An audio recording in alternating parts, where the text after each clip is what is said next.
Okay, we are live. We'll let it breathe just for a moment here. Bring on our Facebook crew, and we'll get things rocking and rolling. Running a few minutes behind. Charge it to the game. Thanks for being patient, though, gang. Love you. Appreciate you. Welcome in. It is the Mile High Huddle podcast, and I'm your host, Chad Jensen. And with me, as always, my co host, partner in crime, fellow football priest, Zack Kelberman. Zack, when last we were on the microphone Monday evening, we were on the eve before basically we got to hear from George Payton. We got to hear from Sean Payton. That's still going to be hard to like not get those two confused as we march further into the 2023 season. But they did, of course, Tuesday. Lots been said. MHH, all our different pods. We've done a good job of covering all the different areas. But first things first, I wanted to ask you about, and then we'll get to some of the buzz and rumors and things we picked up. But was there anything in particular that jumped out to you about either Payton's Tuesday presser? I think George was a little more forthcoming than he was last year. I don't know if it's the synchronicity of working with Sean Payton, but he said that we need to upgrade the O line. He was pretty blunt about Jerry Jeudy, blunt about Randy Gregory. We've covered almost every talking point in detail. Typical George Payton press conference, typical Sean Payton press conference, but I'm still trying to discern what those look like. He's only been the head coach for about a month now, not even. So we're still getting used to, we're still on, the early terms with Sean, but I thought they provided good information and a lot of noteworthy stuff as we prepare for free agency and the draft. I was frankly surprised. It's weird because I kind of expected Sean Payton to be a little bit more Belichickian in terms of, riddles, cards close to the vest, so to speak. But like in many ways, he's been significantly more open than I anticipated. And just one small example of that, Zach, is what he said about Matt Patricia, which he did not have to comment anything about like possibilities of the future. He could have just said, "Oh yeah, when he was asked about, hey, you were interested in Matt Patricia. What was that about?" or whatever the question was. He could have been like, "Yeah, Matt's a great coach. We loved having him in for an interview. Ended up going with Vance. Next question." But instead, he goes, "Well, I wouldn't rule out Matt Patricia coming to work in Denver quite yet." So it's kind of refreshing, honestly. But it's like you said, trying to get a vibe, trying to get a beat on how he conducts his pressers, how much info is actually there to sink your teeth into, and how much of it is coach speak. One thing I love is his sense of humor as well. I mean, he has a really engaging way with the media and when he has an audience. He said he admitted that the Broncos were interested in Vic Fangio for defensive coordinator and said, but you guys scared him away, meaning the media. I thought that was a nice little exchange. And also, when he's asked about Joe Lombardi and hiring him, he said he always knew that Lombardi was going to come aboard on the Broncos coaching staff, but he didn't know whether Lombardi would play bass, drums, or another part of the band, so to speak. So I love the way he speaks in analogies. I love his sense of humor. I like his personality, but then again, Nathaniel Hackett had a good personality too. So I'm really interested and excited and looking forward to the Broncos getting on the field and proving it where it matters. Remember, many truths are said in jest. What does that mean? A lot of times people will tell you things, and this goes for like everyday life stuff. All right, remember that phrase. Many truths are said in jest. Maybe it's a friend that's kind of busting your cojones over something and it sounds mean, but he says it with a laugh and a smile. And like, so it makes you feel like he's kidding. But in reality, like there's some there. He's maybe like actually trying to come at you. In the case of Vic Fangio and what Sean Payton had to say, I believe that. I believe a big reason why the dream team, as we heard about before, this was what, back in December. The reason Vic Fangio did not follow Sean Payton to the Mile High City was he was anticipating, look, I might not have to talk to these guys till the summer or whatever, training camp, but I'm going to get all those stupid questions from all those freaking reporters that I got to know for 3 years. And just the ignominy of having to answer questions now as an assistant from these same guys and people who perceived me just a couple years ago as the guy. I don't want that smoke. I'm going to take the Dolphins job. I also think Vic dug his own grave. He wasn't easy to work with. His players grumbled, and there was a faction divide in the locker room between offense and defense. And what did Vic say? He burned the bridge himself when he walked out the door. He said, I'll have another job in 5 minutes. And then when he was asked why the Broncos weren't successful, he goes, you need a quarterback to win in the NFL. Just knocking Drew and knocking Teddy Bridgewater. He was very tone deaf. So it worked out the way it worked out. I didn't want Vance Joseph back, but I feel like the media firestorm or the fan firestorm with Vic coming back would have been something that Sean Payton did not want to handle, and it just worked out that he doesn't have to. It was interesting to hear what, by the way, Mike, love you, big dog. Great to see you. Appreciate the support as always. Still rocking the Buckham t-shirt in the profile pic. Love that, guys. Just go to mhhmerch.com. Get yourself one of those Buckham t-shirts. Like hotcakes, they've been moving.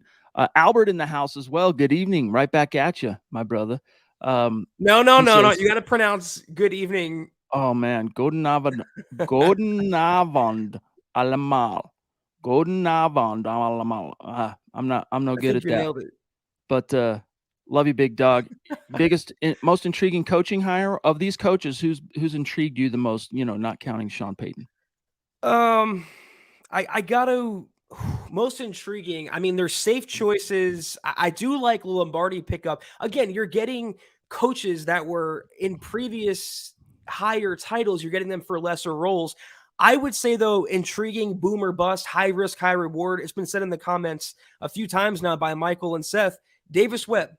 You're talking about a quarterback coach that's 6 years younger than the starting quarterback. You're talking about a quarterback's coach who threw his last pass a few months ago. He's freshly retired, and he retired to join the Broncos and their firestorm with Russell Wilson.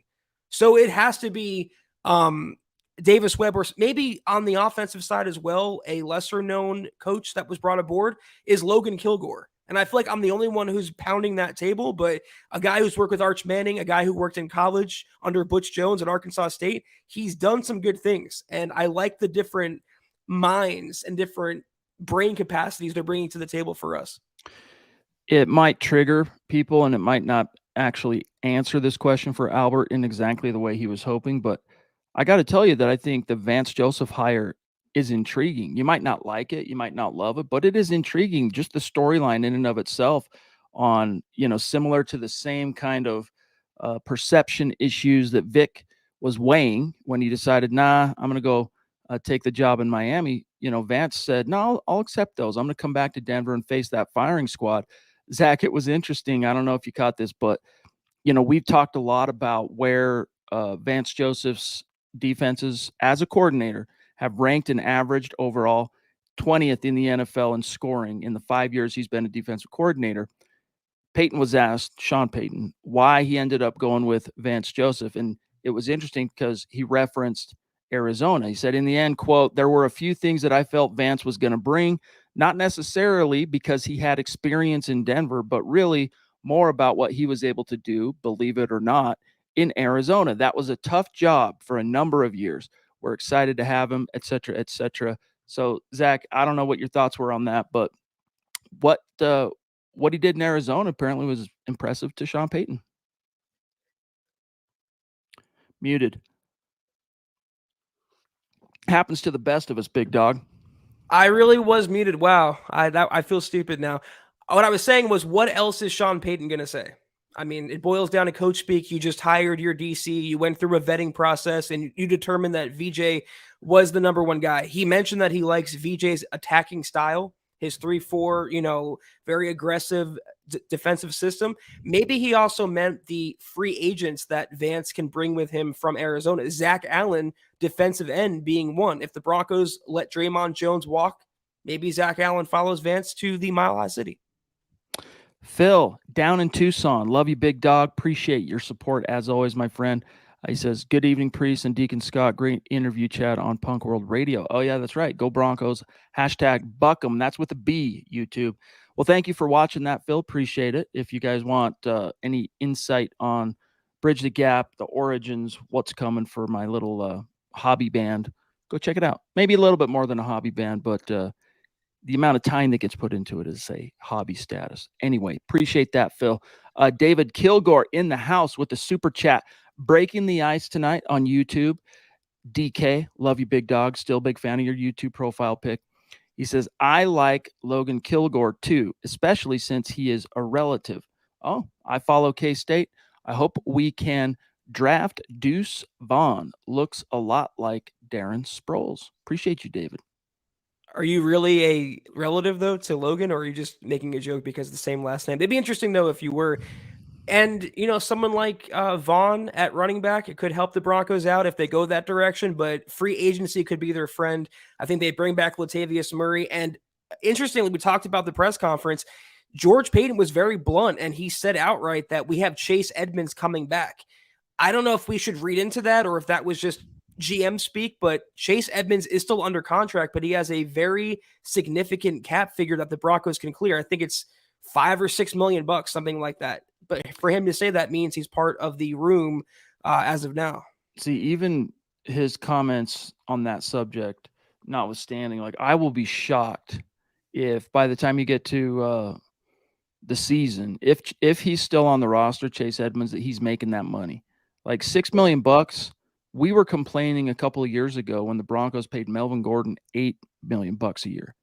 And Chase Edmonds, I mean, as far as production in the league relative to that, I know it's not 6 million is obviously less than 8 million, but for what I mean, I guess if you could keep him healthy and keep him available, and I'm sure Sean Payton, that's the other component to this, Zach, is Sean Payton might have come to Denver and looked at the roster and was like, yeah, this Edmonds guy, let's not worry so much about that contract because I see some things I can do with this cat in my scheme. Yeah, I mean, I don't know, again, whether to read into that as fait accompli or it's just him saying that because it's, March 2nd and not September 2nd. But I feel like Edmonds was a throw-in in that Bradley Chubb trade from Miami. They wanted his salary off the books. The Broncos were decimated at running back. Chase Edmonds has a very injury-prone past, and what happened when he came to Denver? He got injured and missed time. They need reliability in the backfield. That's why I think they go back to Latavius Murray, who would come cheap. He is reliable, and he knows Sean Payton. It's the perfect holdover or stand in for Javonte Williams while he mends that multi-ligament knee injury. But going back to what David said, if they want to go for a running back, I think Vaughn could be a nice choice. I'm here for Latavius Murray. I mean, he's good, but he's a good first down, second down, but eventually if the Broncos don't have other answers offensively, he's a guy that you can quickly neutralize. But I'm hopeful that whole thing, that ball of wax, it's going to come undone and the offense is going to become complementary once again. What did you make, Zach, of Sean Payton? And we'll get to some rumors here in just a minute. But what did you make of Sean Payton's kind of defense of Russell Wilson, where I can give you the exact quote, what he said, or at least part of it. He said, quote, "It was a tough year. Someone said it last night. I forget what I was watching. If they have success last year, the Broncos, I don't think the upstairs meeting room matters to anybody." In other words, Russ having an office. I don't think it matters because I didn't see any articles from any of you prior to week 1 or 2, and that was happening. That's what happens when you lose. Everything gets looked at closely, including the coaching. We'll have a way of doing business. I think it'll be what I'm familiar with and what's best for the players, close quote. So, Zach, we know one of those things is we're not letting personal private coaches in the building really to engage on what we're doing here with the Broncos, but maybe kind of a feeble defense, but it was kind of on the subject anyway of his having the office upstairs. Is that still going to carry forward? But it was good to see him defend Russ, even in kind of an indirect way. Yeah, that's what I like about Sean Payton, his personality. He has a way of being very confident and inspiring and diffusing a room while also not being a pie in the sky optimist like Nathaniel Hackett. He's a realist. And when he was talking about Russell Wilson, he talked about the dinner they had with Joe Montana, I think it was last month. And what I got out of that context was what was said at that table benefited Russell Wilson. The message got across. They've been in constant communication. They've been text messaging. And Payton was real with what he said, that he hasn't seen Russ much face-to-face because it's that time of the year after the season where players get away, but they are in communication. They have been text messaging. And Russ told Sean when he was hired, "I want you to coach me hard." And one of the things that Russ recently put on social media was a picture of him on a beach or whatever. He looks slimmer. He looks more checked in. He looks like he's buying in to the program. And that's the immediate effect you have when you hire a coach of Sean Payton's caliber. All right, let's in the chat real quick. I want to jump here to Tom jumping in. Thank you, buddy. Great to see you. He says, guys, when do you think Denver makes cuts? And when do we have to be under the cap? Can we sign and be over until the season starts? What is it? The top 51 contracts right now are all that counts, and that's until sometime in August, I want to say. But as far as cuts are concerned, one thing to keep in mind is what is it, the numbers? Zach, 17 free agents that are hitting the market from the Broncos. So those guys, we can go through some of them and figure out who might be re-signed. Alex Singleton, Draymond Jones are probably the two most scrutinized guys. But as far as cuts are concerned, that probably happens. The new league year opens basically in 2 weeks. So we'll probably see any of the contracts that they want them to take a step back. Like if it's Graham Glasgow, they might just straight cut him, or they might ask him to restructure. Garrett Bowles, maybe even. I would expect if any of those dominoes are going to fall, they're going to probably fall sometime between now and what's the official date? Is it March 14th, 15th, the new league year? So your thoughts? I think the league year has already begun at the combine, and those conversations are already taking place. And this is where Sean and George, it's easier to call them that than Peyton and Peyton for whatever reason. They're meeting together there and still forming the coaching staff, but also moving on to the free agent part of the process and the roster building part of the process. They can quickly shed some salary cap. You mentioned one cut candidate in Graham Glasgow.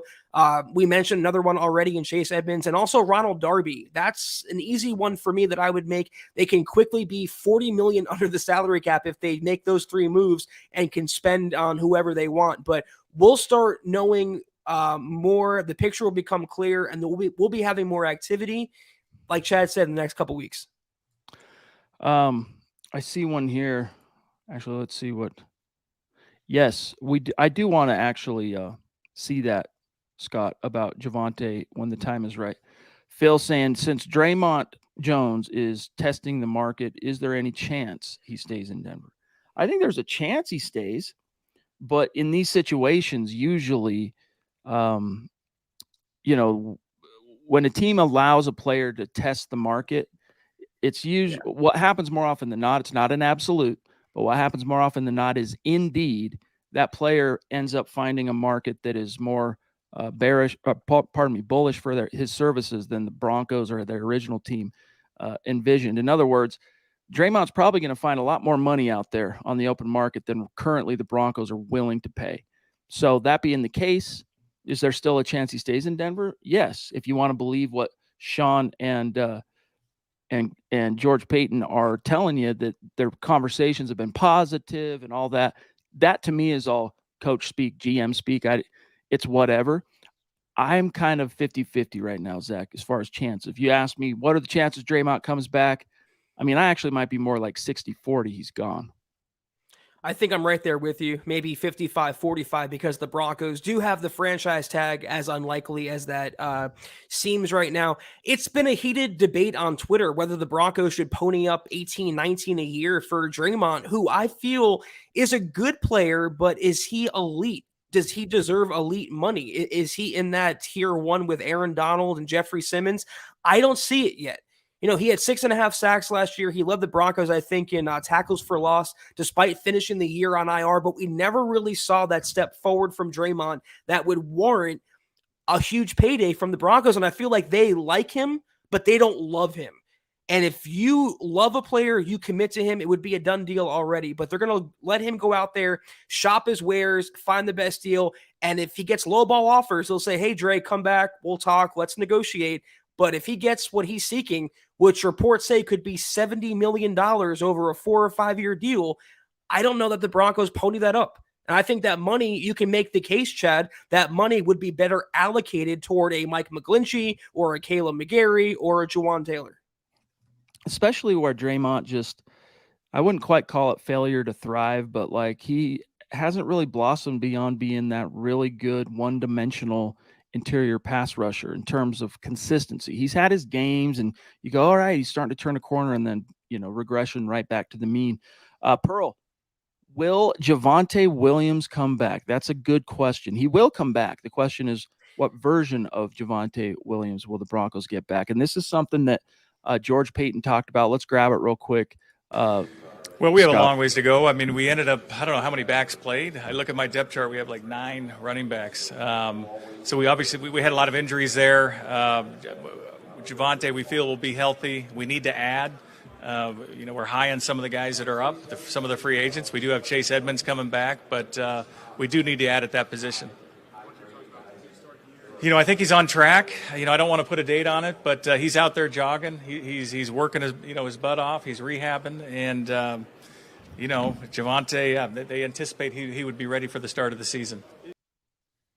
So that's what they're saying publicly. The public-facing message for the Broncos on the Javonte subject, Zach, is that we cautiously optimistic he'll be ready to go by the season opener. But I would not be surprised if behind closed doors, it's probably looking more like second quarter of the season in terms of really being able to have him make an impact. And then we'll grab David. Yeah, rewatching that video, George Paton didn't inspire that much confidence in his body language and mannerisms when discussing Javonte. They anticipate him being ready, but how could he be? If it was just an ACL, I'd say, okay, week 1 would be a legit target date, but it's not just an ACL. He tore 3 significant ligaments in that knee, and he did so in October. It's encouraging that he's running. He said recently as well that he's done everything that they've asked him to do, but do you rush him back?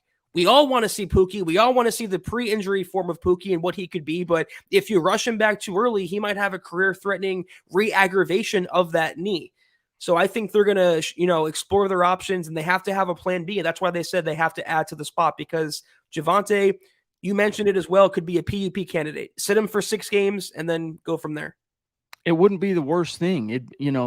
I'd rather him be as close to 100% as possible when he does make his debut. And even when he does, whether it's to open the season or if they put him on the pup and he starts somewhere, halfway through the second quarter of the season, you just want him to be as close to him as possible. There are a lot of other running backs out there. I mean, that's a rich position, regardless of the draft, regardless of free agency. Every year you can find good guys. We'll see about finding good guys for the Paton scheme and what he's got cooked up. But David jumping in again. Thank you, brother. He says, what about Jacobs, Zach? Do we have I think he means to say a legit shot. So Josh Jacobs, I assume, is who he's talking about here, who, there's still rumors that the Raiders could franchise tag him, but what say you? Well, Sean Payton tried recruiting him publicly that he's such a great player and he might play with the Broncos in 2023. I love Josh Jacobs, and I hate seeing what he does to the Broncos. I just feel a team is going to overpay for his services, and that team will not be the Broncos. How could you?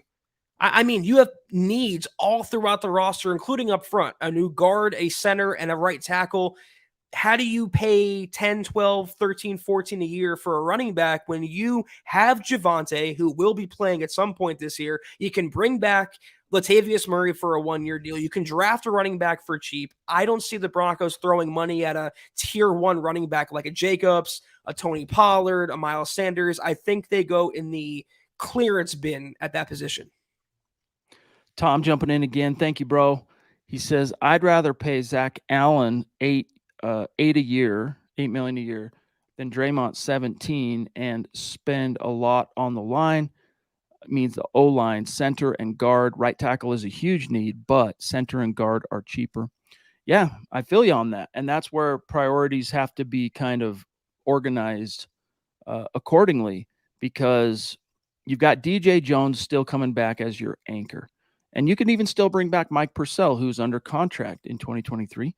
So there's 2 out of 3 starters. You would really only be replacing one guy, and maybe you would lack some of that interior push as far as the pass rush is concerned. But you can find that help elsewhere. And on the subject of right tackle, Zach, one of the rumors that are floating around from the combine, you're seeing some of the other aggregation sites like PFF and other places link Jawan Taylor, the Jacksonville Jaguars free agent, to the Broncos. Obviously, it's not just because, Zach, the Broncos have a big need there and a hole to fill, but the Jaguars have a couple of they're pretty flush at that position. If the Broncos are the poor at tackle, the Jaguars have been rich, at least right now. So Taylor may be expendable for them because they've got Cam Robinson and who's the other guy? Walker Little. The kid from Stanford. Yes. Is it Stanford? Stanford. So anyway, what do you think? Do you think there's some teeth to that rumor of Jawan Taylor landing in Denver? I'm glad that you said that. I read something really interesting the other day that the Jags actually want to prioritize keeping Taylor and maybe moving one of their other tackles. I'll take whoever they want to give up at this point because they would all be upgrades on what the Broncos trotted out last year. I can get behind this line of thinking, though. The premise is, do you save a little money by letting Dre walk and using that money to sign a cheaper fill-in replacement like a Zach Allen, and the savings to add to your line? You need a guard, a center, and a right tackle. So if the question boils down to Zach Allen and Juwan Taylor or just Draymond Jones, I got to go option A. I feel a little uneasy, Chad, paying Draymond $18 million a year. I don't think he's earned that yet. He hasn't had a 10-sack season. He hasn't been a first-team All-Pro. How do you justify splurging on a player like that? He's not irreplaceable. He's not PS2. Exactly. David Wilder jumping in. Good to see you, big dog. Hope you're back on your feet with everything that's been going on. I'm connected with David on Facebook, so I've seen some of the things he's been dealing with lately. So glad to see you're at least feeling good enough to join us in the conversation tonight, David. Great to see you. He says, good evening, Chad, Zach, Scott, and Broncos country. I am interested in who the Broncos are going to get as a quarterback too. Hashtag MHH for life, Buckham with a B, and Denver Broncos for life. That's awesome, bro. Well, it comes down to, Zach, priorities once again. The Broncos have one of the most expensive quarterbacks already in the league in Russell Wilson. So do you want to go out and spend, if we talk about backup quarterbacks as its own category, do you want to go spend tier 1 backup quarterback money? If you do, then go out and get Jacoby Brissett. That would solve a lot of problems and help you sleep at night a little bit better relative to any misgivings you might still have with regard to Russ. But if you don't want to spend that tier 1 money on a backup quarterback, tier 1 backup quarterback money, then you might have to make some exceptions and whatnot. But who are some of the names you might like, Zach? If the Broncos had $100 million in cap space, I'd say, yeah, F it, spend the money, go get a Brissett, go get a Taylor Heineke. As much as I would like them, you're pretty good with Russ. He had 3 injuries last year and he missed 2 games. He's pretty durable. The backup quarterback is, like you said, a fail-safe where you can sleep a little better at night. Here's what's going to happen, though. Jameis Winston is going to be the Broncos' backup quarterback in 2023. He's going to get cut from New Orleans. He'll be on a 1-year deal. He worked under Sean Payton. He actually looked pretty reinvented under Payton as well. And that's where I would go. I would get, obviously, Brett Rippon's a goner. I would sign Jameis or someone like that to a 1-year cheap deal, and I would use a late-round flyer on a quarterback as well. So you have Russ, you have a veteran backup, and a young guy in the pipeline who you can develop for the future. Duke Rose jumping in. Thank you, brother. Really appreciate that super chat. He says, mile high salute, fellas. Right back at you, big dog.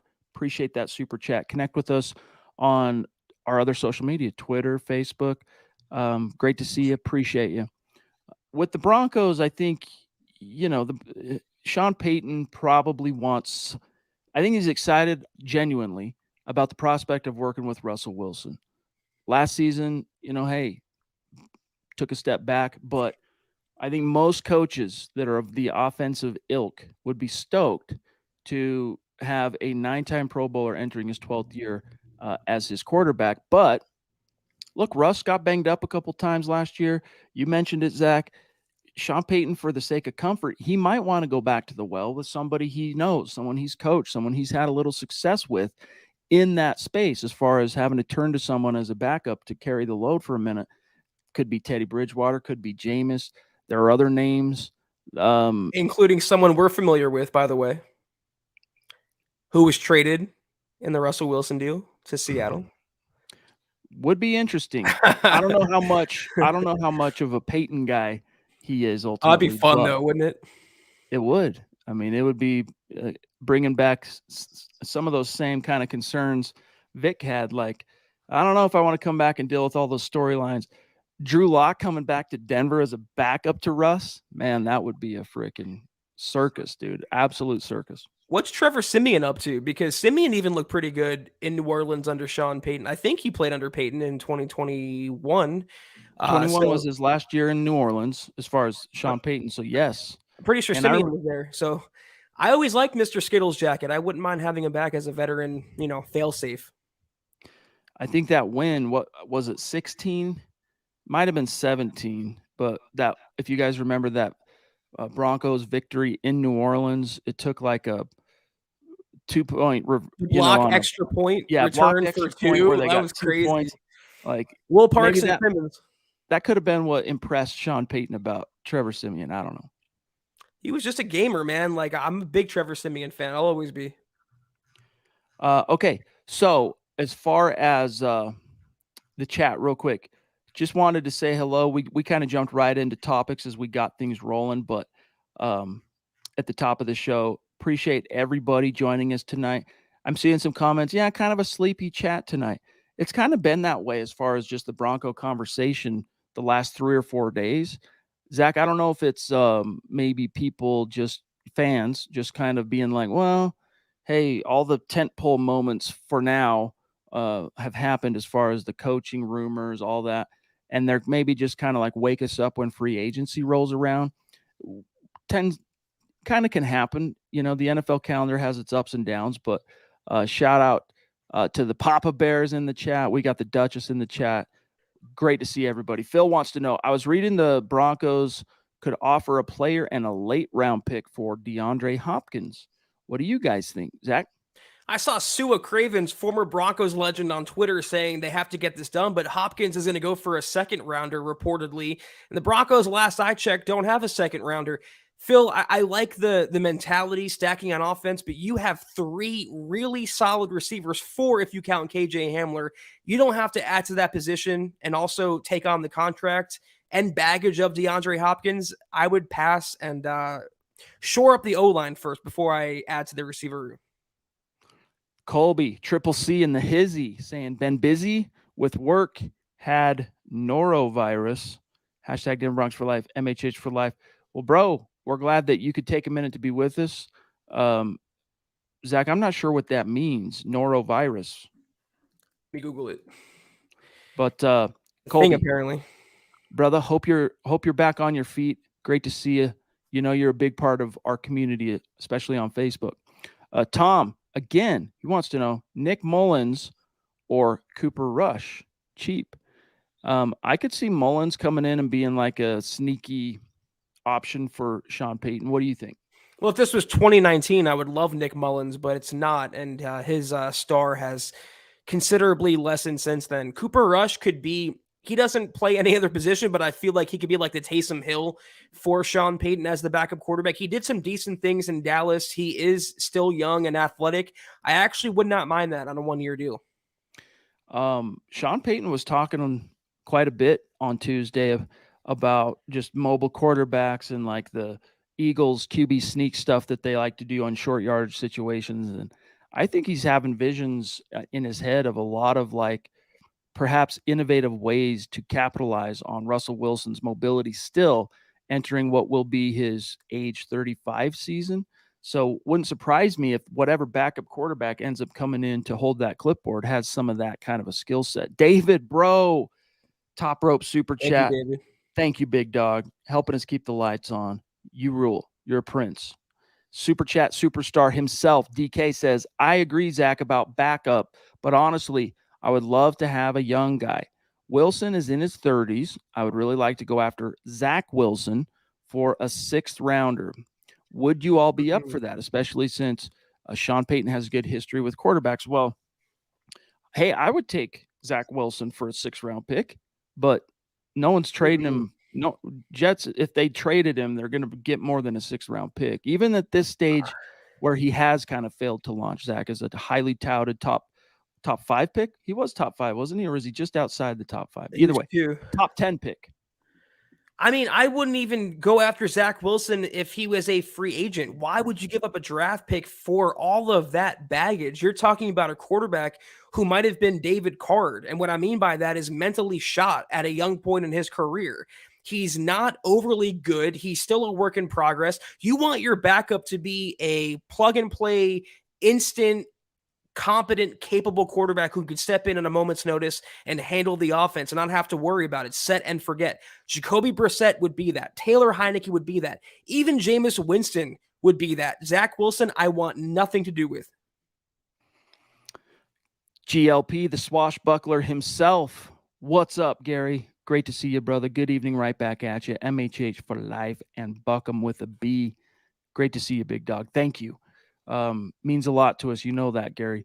Mike Stafford jumping in with a super chat. Welcome, Mike. Thank you. Very kind of you, big dog, to throw down a super. He says, I'd like us to try and trade Ronald Darby for a couple of picks. So if you could trade Darby, which if memory serves, he's set to make somewhere around 10 million this year, which isn't the worst as far as a number 2 cornerback with possible, borderline cornerback 1 potential. Problem is you can't keep him on the field. So what does that do for his value on the trade market, especially when teams around the league, Zach, they know the Broncos are probably going to cut him anyway. But what's your answer for or your response here to Mike? He's also coming off a season-ending injury, so I would take a bottle of water for Ronald Darby, but I don't think the Broncos would even get that. He's a prime off-season release candidate, and the Broncos would be best served moving on and saving $10 or $11 million against the salary cap. That could be 2 players they add with the cost of 1 Darby cap hit. They have their built-in replacement already on the roster, in my opinion, in Damari Mathis. Move on and turn the page. All right. We are at 36 minutes, so we're making pretty good time here. Phil wants to know, Zach, if my browser will play ball. Would you take DeAndre Hopkins, Zach, at 30 years old, about to be 31 this summer, over an age 27 Cortland Sutton? Sutton did underperform, obviously, and we all have concerns about his want and his focus and his drive, but his contract is actually pretty reasonable. DeAndre Hopkins' contract has a $30 million cap hit for 2023, $26 million in 2024, and then he'll be a free agent in 2025 when he's 33. Great receiver, though I think his prime is in the rearview mirror now. And why would you trade a draft pick and why would you take on more salary when your receiving core is probably your only strength on the roster as it stands right now? Good point. We've got Flat Earth Trini jumping in. It's been a minute since we've seen Trini in the house. Appreciate you, brother. He says, what's up, fellas? So excited for all the changes in Mile High. Hoping we'll be the dark horse in the AFC West in the coming season. MHH rocks. Really appreciate that, man. Good to see you. Hope you've been well. And yeah, ride that wave, man. It sucks that, everybody's been so traumatized by the botched expectations of recent years. But I don't know, man. Sean Payton at least has that resume that you can sink your teeth into, right? That you can hang your hat on, so to speak. So we'll see. We'll see. As a rule at MHH this year, we're trying to not get too far out of over our skis in terms of bold predictions and whatnot for the season. But I think Broncos fans should feel very confident in this team, at least being a dark horse in the AFC West. Absolutely. And if the Broncos are to be that dark horse and rise up the division in the AFC, they have to get the most out of Russell Wilson. And the butterfly effect here is the Broncos hired the best coach to get the most out of Russell Wilson in Sean Payton and to an extent Joe Lombardi as well. If they can't do it, nobody can. So Flat Earth, I appreciate the optimism and I echo it as well, though I'm not predicting any, division titles in year 1 either. Zach, on this subject, I'm gonna shift gears for a second here. I wanted to ask you about something that that Sean Payton said about the new VP of Player Health and Performance, Bo Lowry, where he called him "quote unquote" a game changer. And I can get into some of the things that both Sean Payton said and George Payton, but how did that affect your opinion? Because we're still trying to learn as much as we can about Lowry's history and his resume, both in the NFL and D1 football in the SEC. But how does that make you feel about Bo Lowry kind of overseeing everything with Dan Dalrymple as the actual strength coach? Well, it was nice when I was writing the Randy Gregory story, which will be up on Facebook in about a half hour. I noted at the bottom the overhauled strength and conditioning department and nutrition and sports science departments could help Gregory's bid to play better in 2023. And same goes for the 20-something Broncos that ended the year on injured reserve under Lauren Landau, who's become something of a martyr, by the way, in Broncos country for whatever reason. I don't know much about Bo where I can comment specifically on his abilities or what he'll bring to the table. Same for Dalrymple, if I'm finally getting that correct. But I more so appreciate what Greg Penner, George Payton, Rob Walton, the whole collective have done to make the team better. They've realized it's not just the quarterback, it's not just the coaching, it's not just one thing or another. What's added into that is the team can't stay healthy. And it's been consistent year in and year out. They've been decimated. Something had to change, and they're taking big swings for the fence. That I appreciate. Tom jumping in again. Thank you, brother. He says, looking at the roster to gain some picks, I think KJ Hamler for a 4th and a 6th, and maybe Albert Okwuegbunam for a 5th, realistically. Thoughts on anybody else? Albert O, you might actually be able to turn for like a 5th-round pick conditional or something like that. KJ Hamler, if he was coming off a year where he was healthy for most of the season and was able to contribute, maybe you could turn him for a 4th. But I don't know. I don't think he has that much value on the trade market right now just because he hasn't produced since arriving as a 2nd-round pick, and he's been consistently injured. Anybody else, Zach, he wants to know here that could be trade bait for the Denver Broncos?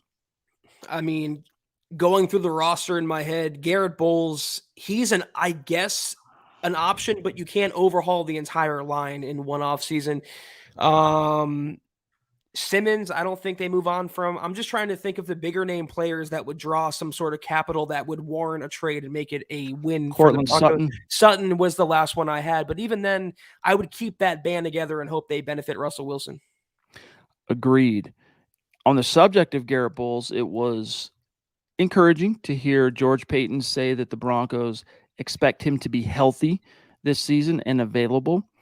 He didn't, and this was something that Luke Patterson kind of picked up on, reading between the lines and kind of gauging George Payton's tonality on the subject. But he said, quote, "We need to upgrade at the offensive line. We do expect Bowles to be healthy. There are a lot of different ways to acquire any position, free agency, the draft. Just kind of depends on what's stronger. Is free agency stronger or the draft stronger? Obviously, we need an upgrade there." Again, he reemphasizes, Zach, on the O-line. With Dalton Risner hitting free agency, the implication being that you got to upgrade Dalton Risner as well as other spots on the offensive line. Do you interpret it the same way as Luke, and what do you think the future holds for Dalton Risner? Well, with respect to Luke, I don't see the need to bring back Dalton Risner. That's an easy decision for me, is to let him walk. The Brett Rippon incident was the last straw. He was playing like cheeks before that the entire year. I mean, getting bullied on the point of attack, Chad, getting run over, demolished by opposing defensive tackles. He doesn't have it. He hasn't been good since 2019. He's been living off that hometown Colorado, status for years now, and the Broncos should move on. So no brainer. Let him walk and see what's out there. He had 2 semi-positive years to open his career, and then 2 just not good. Yeah, and I just think that even though he ended up being the team's Walter Payton Man of the Year nominee, I think that ship had already sailed by the time that incident with Rippon happened. If it hadn't already sailed, I'm not sure he ends up getting that nomination. But I don't think the Broncos are in any hurry to re-sign Dalton Risner. And it is kind of a bummer because, you got the great story as far as him being a Wiggins guy and from the state and how badly he wanted to be a Bronco. Grew up, of course, rooting for the Broncos. And Stories a lot of those same kind of emotional motifs and storylines that Philip Lindsay had when he was here. But the bottom line, and the leadership and the community stuff, I mean, that's not nothing. But what have you produced? You haven't the last 2 years. You've been relatively consistent in terms of your availability, but you just haven't gotten it done. Phil, he says, if Draymond Jones leaves, are Robinson, Gaines, and I always screw this name, Onyemata, possible replacements? What do you think, Zach? I think Zach Allen is the popular choice, and it makes a lot of sense. He would be probably half the price of Draymond Jones, and he played under VJ in Arizona. Onyemata, though, if I'm not butchering that, has been a productive player as well, sneaky good player. I wouldn't mind him, but Zach Allen is a name to remember here. Phil says that makes 57,000 stars this year so far. Go MHH, dude. You a legend. You're a legend, brother. Appreciate you. One of our great community mavens that proves every single night Broncos country is not a geographic location. It's a state of being, Phil. So love you, big dog. Thank you very much. Zach, I wanted one last subject from Tuesday's media availability that I want to pick your brain on real quick. And I know we've already talked quite a bit the last few shows about Vance Joseph since he was the hire at defensive coordinator, but I thought it was interesting. I want to see what you infer from this. I'm going to actually go ahead and read this quote verbatim. George Paton, he arrived, of course, in Denver well past the VJ era and has no experience with VJ. So it's interesting to hear him talk about the Vance Joseph hire. Here's what he said, quote, "I've admired Vance from afar. I've never known him, heard a lot of really good things.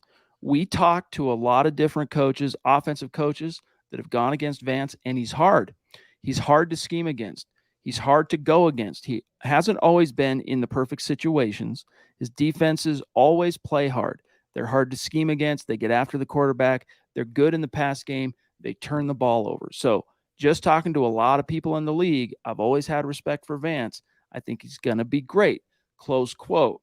Zach, your thoughts? I mean, we openly wondered aloud what was the reason why VJ was chosen and not Rex or Patricia or Richard or Desai. And he answered that. Pretty much said that what VJ told him in the interview that they had blew him away. And that's what got him the job. He's appreciated, so he says, what he's done in the NFL, but what he's done in the NFL has mostly been mid. As the kids would say, Chad, it's been average, mediocre. He's never led a top 10 unit, let alone top 5 like Rex Ryan has. His defenses have consistently blown coverage to running backs and tight ends, a problem that continued in Arizona, by the way, not just in Denver.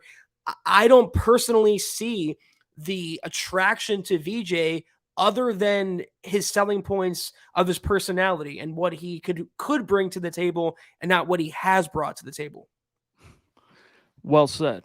By the way, on the subject of Reisner, this was good from Mr. Producer in the chat.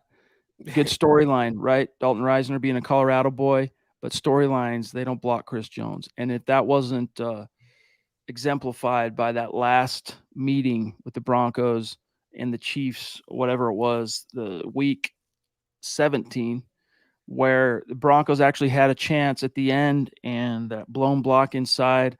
I honestly don't remember for sure if Reisner was on the field for that play, but I know for certain Graham Glasgow was at center and just got like steamrolled by Chris Jones. So yes, storylines aren't going to block the key interior guys that are going to be coming after Russ. You got to upgrade.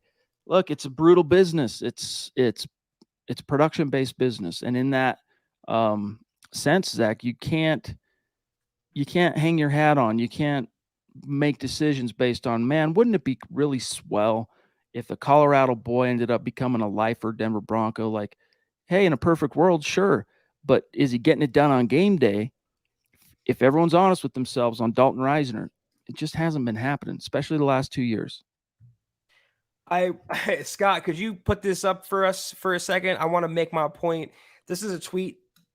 I put it in the side chat there. We're going to show you a replay of a game. It's against, who is that again? I can't even tell. It's blurry video quality, but it's Reisner and Cushenberry attempting to block someone. Maybe we can't put it up, but people who haven't, there we go. Scott's got it. Watch this, guys.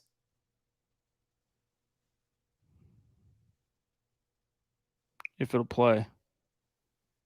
What is Reisner doing? He's blocking his own man. One more time. Where is he going? What is Christian? I mean, the blocking is so bad in the interior. How do you watch that? Someone mentioned PFF grades. I don't give a damn about your PFF grades. I have 2 eyes. I can see how bad Dalton Risner is. You got to move on from that. It's pathetic.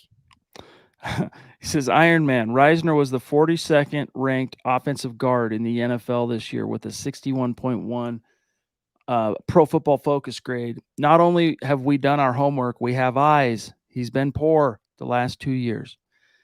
Yep, that's the bottom line, gang. So if we're seeing that from the outside, what do you think the Broncos think? So when George Payton stands up there at the podium on Tuesday at the combine, where you've got a lot of different dudes that could end up solving that problem for you potentially, and he says, hey, we need to upgrade the O-line. They need to upgrade the O-line. They need to upgrade. I mean, you're always looking to upgrade every position if you can. You can't every year, but you got to upgrade. You got to do the best you can this year, Zach, to upgrade left guard, center, and right tackle. I think Garrett Bowles comes back, and I think Garrett Bowles gives you still solid left tackle play. I like Quinn Miners at right guard, but there's still 3 spots. So Taylor wants to know, is there an offensive lineman that stands out in the draft? There are a lot. There are a lot of different options, but the problem is where the Broncos are drafting for the first, they don't make their first pick till, 67 and pick 68 in the 3rd round. So, a lot will depend on how that shakes out by the time you get there. But there's some guys they like that Voorhees kid as an option for the Broncos, thinking that he might be there right around then.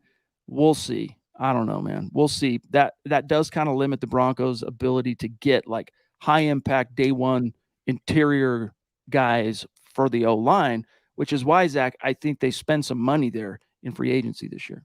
Yeah, I agree. We have Donnie Wentz real quick saying that was one play chill, Zach, with Dalton Risner. That was not one play, Donnie. That was one play that we highlighted. If you go back and watch Risner's highlights or lack thereof from last year, it happened quite a bit. In terms of linemen in the draft, Broderick Jones, the Georgia tackle, he'll go too high. He won't be an option. But Steve Avila, the TCU center, is a guy that's rising up a lot of draft boards. Again, you mentioned it, Chad. The Broncos might not be in a position to draft many starting capable linemen, but they have to go hard at that position, those positions throughout the process. They have to devote as many resources as they can to fixing those 3 spots. Guys, we're about out of time. We're about to dip out of here, but a shout out to Michael Ronquillo. Appreciate you, brother. You're the man. Seriously. Much love and respect. Send us in his selfie, rocking his new Greg Dulcich number 80 jersey that he won from being the the January Facebook giveaway raffle winner, which reminds me, Sunday, gang, we will be doing all that stuff for announcing who the Super Chat winner is for the month of February and Facebook. So make sure you are butts in seats Sunday at 6 p.m. But guys, we got a few more messages and then we're going to dip out of here. I guess we'll grab Phil real quick. Hey, Chad, with all the great lady supporters on MHH, when are we getting a woman back on the pod? I don't know, man. We'll see. We'll, we're always looking, always keeping our ear to the floor. If you know somebody that is in the field, send me a message. We got Tom really quickly, got the buzzer coming in, $1.99 super. Thank you, Tom. He goes, what I would do to go back and draft Abraham Lucas. Chad and I were there in Vegas, and when they used their picks on Nick Bonito and Greg Dulcich, we were unhappy to say the least, but that's the past. The Broncos have to move forward. They can't make the same mistake twice. Whether it's free agency or the draft, somehow they have to come away with at least 4 or 5 new offensive linemen and 3 new starters along that line. But that's going to do it, guys, for the MHH podcast this evening. If you're not doing so, follow us on Twitter at the MHH pod. You can follow the main account on Twitter at Mile High Huddle, Chad at Chad and Jensen, myself at Kelberman NFL, and Scott, our producer, at Scout Kennedy. If you guys want the new Buckham t-shirt or Buckham mug or any of the wide variety of Buckham apparel that we have, go to mhhmerch.com and check out our inventory. We have coaching. We got hats. We got things that you see each and every day. So check it out if you haven't done so. And also facebook.com/Mile High Huddle Pod. Be sure you're liking that page, following that page. If you haven't as well, go to Apple Podcasts and leave your football priest a 5-star review for a chance to win some of that Buckham merch each and every month. But if anything, please subscribe, like, and share this video and every video you see on the MHH channel. It really helps us grow and reach more Broncos fans just like you. That it does. It's funny when you said Buckham merch, I was off on another tab pulling up our shout outs for Super Chat and Facebook for tonight, and my ear heard like swear word, like perked up. I'm like, what? Oh, I haven't with a B, YouTube, with a It's B. coming. All right, shout out to these great Super Chat superstars tonight. David Kilgore throwing down, Tom throwing down, David Wilder in the house, Duke Rose, appreciate you, Mike Stafford, Gary the swashbuckler Palmer, Flat Earth Trini, Taylor Christensen, much love and respect. And on Facebook, Phil McLaughlin, Michael Ronquillo, Colby C. Collier, much love and respect. We appreciate you guys more than we can say, honestly. We love you. We appreciate you. And have a great weekend. Tomorrow morning, don't forget, you got Legends a Mile High with Thomas Hall, Dove Valley Deep Divers tomorrow night, and Saturday night, another edition of the Orange and Blue View. Hopefully no mic problems and headphone hearing problems. Last 2 shows, we've had some bugs to work out for the Orange and Blue, but those guys, it's going to be a great show as they continue to get their footing. So, and then Zach and I, we're back in the saddle Sunday night. We'll do the giveaway announcements for YouTube, Facebook, and Apple Podcasts. So can't wait to see you then. See y'all Sunday night. Take care. And as always, go Broncos.